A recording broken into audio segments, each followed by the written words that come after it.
Hi, I'm Mr. Fusion, and I'm wearing a Batman shirt. And I'm in black and white. You know what that means? Batman. What hasn't he done for us? He became the hero we deserved, if not the hero we need right now. He taught us that some days you just can't get rid of a bomb. And he showed us that shooting our friends is entirely safe as long as we hit them in the belt buckle.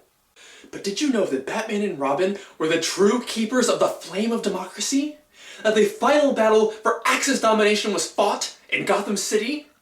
And without the Cape Crusaders, those vile Japanese might have forever dominated American values? It's true. Without Batman and Robin, we'd be driving Japanese cars, playing Japanese video games, and I'd be spending my time reviewing Japanese cartoons. Glad that didn't happen. But wait, you say, you didn't know about that? Well, that's just because you've never seen Batman's cinematic debut, Batman. Nothing brings to my face a look of smug nerd superiority quite like hearing people talk about the first Batman movie. Really low on the nerd scale are the ones who are referring to Tim Burton's film from 1989. A bit higher on the scale, and what I've observed to be the majority, are those referring to the 1966 film based on the television series. Nope, you're still nearly a quarter of a century late. And then there are those lucky people who've been following my videos for a while who remember 1949's hokey Batman and Robin. But 6 years earlier, 1943, that's the year of the Bat. And I do so love this serial. As a kid I watched it constantly, and in my tiny little brain it stood as a paradigm of classic cinema. The Birth of a Nation, Citizen Kane, Gone with the Wind, Batman. And can you blame me? Where was Batman in the early 90s? Well, in the Tim Burton movies he was beating up guys in trench coats and fedoras. Pretty soon there was the animated series, where he was beating up guys with Tommy guns and fedoras. This fit right in, and it's dark and gritty and tackles real-world social problems like the threat of ray guns and zombies. And I love it so much I own it twice, on VHS and DVD. I wonder if there are any differences between the two. Chapter 1! So our journey begins with a very ominous shot of Wayne Manor, and while it's only a matte painting, it's certainly a step up from the suburban splendor of Batman and Robin 6 years later. We soon enter an area hewn from the living rock of the mountain, as the narrator says, and who's that sitting there? Batman. Batman? Yes, Batman. Oh. And while we continue this long dolly shot on Batman at a desk, I would like to say that this rocky backdrop, referred to here as the Bat's Cave, is, believe it or not, the very first Batcave ever conceived. The comics got the idea from this serial. Reason enough to believe this is the greatest work of cinema of all time. In this embryonic stage, it doesn't serve much of a purpose besides scaring criminals and giving Batman a place to sit when he's feeling particularly macabre. Bruce and Dick spend much more time in the non-cave themed laboratory just up the stairs. We spend a little time seeing highlight clips of Batman and Robin's career punctuated by exuberantly stated phrases from the narrator like two-fisted, venomous rattlesnake, and various statements commenting on their all-American patriotism. Because that's what Batman and Robin are known for, right? However, our story begins with our patriots doing something rather illegal, picking the lock on a police phone box to report the location of some criminals they just apprehended. On the other end of the phone are Captain Arnold, our Commissioner Gordon stand-in, and his Detective Beverly, who both always want to catch the dynamic duo in action, but will always be humorously one step behind. The criminals give some ominous foreshadowing, name-dropping someone called Dr. Daka. Batman and Robin, in contrast, do little to return any sentiments of foreboding behavior, with Robin cracking jokes and Batman complaining in front of the criminals, no less, that he has a date. Batman's voice in particular might seem a bit less than intimidating, especially with that strong Boston accent of his. I have a nice little package for you. You'll find it at the corner of 1st and Maple. But in its defense, it does work amazingly well for Bruce Wayne. As a side note, I think it's particularly funny how Batman stamps the foreheads of all of his victims. I feel compelled to consider this bat stamp the first official bat gadget, paving the way for more creative tools like shark-repellent bat spray. I just imagine Batman having his bat stamp inside of his bat desk inside the Bat's Cave, using it to stamp all sorts of official bat documents, and then smacking it on people's heads just for fun. So, Bruce has a date with the hot secretary Linda Page, so he does what any hot-blooded young man looking for action would do. He brings his teenage surrogate son along and whines about how hard it is to be rich and have to wake up before noon. Then again, throughout this serial, Bruce seems to enjoy taking Dick on romantic getaways, much more so than he does his actual girlfriend. So as an occasional supporter of the humor to be found in bat shipping, I introduce the Bat Date Counter. Now set at 1. Anyway, Linda reminds Bruce not to be late for their next encounter, picking up her Uncle Martin on the day he's released from prison. She leaves the room, and Bruce and Dick share this exchange. You're liable to carry that masquerade too far. Think so? Yes, I do. Why don't you let her know who you really are instead of letting her think you're just a good-for-nothing playboy? Well, if she knew I was the Batman, she might worry.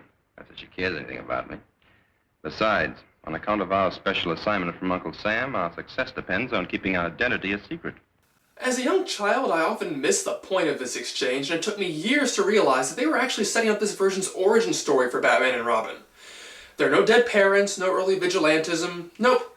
To really set up this World War II era story, and to comply with the Hays Code restriction on characters taking the law into their own hands, Batman and Robin are secret government agents, hired to put on those costumes and undermine Axis plots on American soil.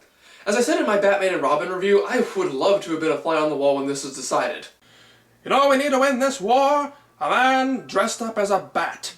So, do I take issue with the fact that this serial dispenses with the entire Batman mythos in an attempt to inject some nationalism? No. Because this serial is wonderful and perfect, and it takes balls to make such outrageous strides in storytelling, and this serial has got bat cojones by the truckload. Back to the story, though, it seems that Bruce didn't manage to wake up on time the next day. Too busy bat stamping the night before, I guess. But because of that, Linda isn't there to meet her old uncle when he gets out of prison. Instead, it's his old cellmate, Foster, who lies about being sent by Linda and forces him along with his cronies, even as Martin spots Linda and Bruce's car going the opposite direction just seconds too late. Alfred gives chase, but the bad guys get away by employing probably the coolest car chase gag I've ever seen. A quick license plate flip, an instant paint job, and there's suddenly a benign taxi. To this day, I still haven't figured out how they achieved that effect. So for this next segment, indulge me for a few seconds as I show you footage from my VHS copy, the version of the serial that I grew up with. This was part of a foreign land transplanted bodily to America and known as Little Tokyo. Since a wise government rounded up the immoral hoods, it has become virtually a ghost street. Now, those of you who've been around the block probably recognize that narrator. Now, even if you don't know his name, I'm sure you probably heard him on something. Those a bit more knowledgeable would state that his name is Gary Owens, probably most famous for his role as the announcer on Rowan and Martin's Laugh-In, and as the original voice of Space Ghost. The only problem is that Gary Owens was born in 1936, and as awesome as he is, even I have a hard time believing that those deep, sultry tones were coming from a 7-year-old. So why and how is he in this serial? Well, the how is simple. Back in the 1960s, all the narrator's lines were re-recorded when this serial was a popular staple to be shown in college towns. But as for the why, well, allow me to show you a new segment in this serial I like to call Yellow Peril! In a nutshell, just cross-reference World War II with Americans' opinions of the Japanese, and you'll start to get the first ideas of what's going on here.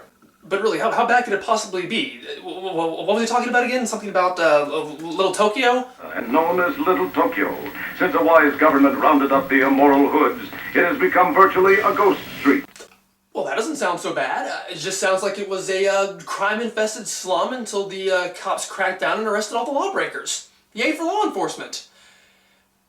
But surprisingly, in our paranoid, witch-hunting, politically correct society, the original version was released to DVD. So, how about we go over to this and find out what the line was originally conceived as. This was part of a foreign land transplanted bodily to America and known as Little Tokyo. Since a wise government rounded up the shifty-eyed Japs, it has become virtually a ghost street.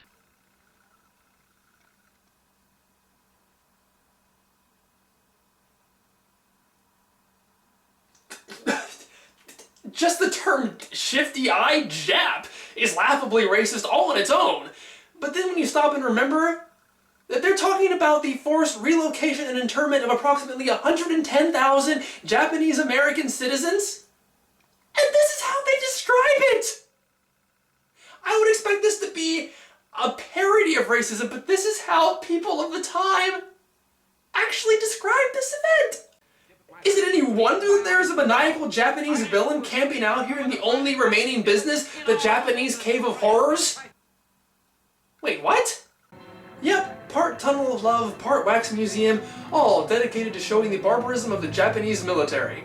And it is the oh-so-ironic front for our villain, Tito Daka, a brilliant scientist, prince of the rising sun, and founding member of the Jackson Five, who has been rounding up American defectors to work for him, including Foster, who has brought Martin Warren to fill out Daka's inner circle, consisting of Fletcher, Marshall, Preston, and Wallace. We find that Uncle Martin has been in prison due to being incorrectly convicted of some unspecified crime, and Daka hopes that that dishonor will be enough to get him to defect. But Uncle Martin's having none of it. I owe my allegiance to no country or order but my own. I'm an American first and always, and no amount of torture conceived by your twisted oriented brain will make me change my mind. But you are laboring under a great misapprehension. I do not believe in anything so barbaric as torture. And now we learn that aside from having grunts like Foster as his underlings, Daka also keeps zombies. Ooh. However, this is not the undead kind, but the kind created by extremely unattractive wardrobes and science. You will notice the metal headpiece from which a wire leads to the spine. Now, Mr. Warren, I would like you to look at this special microphone. Not only can Daka's microphone communicate with the zombie and issue orders from any distance, but we'll soon see that just a zombie's presence in another location is enough for Daka to be able to witness the events from any angle he chooses. Man, I gotta get my hands on some of this 1940s technology! But even in the face of imminent zombification, Uncle Martin holds firm to his patriotism and is taken to Daka's lab, given truth serum, and made to confess that Linda's office is hiding several grams of radium. Why do they need radium?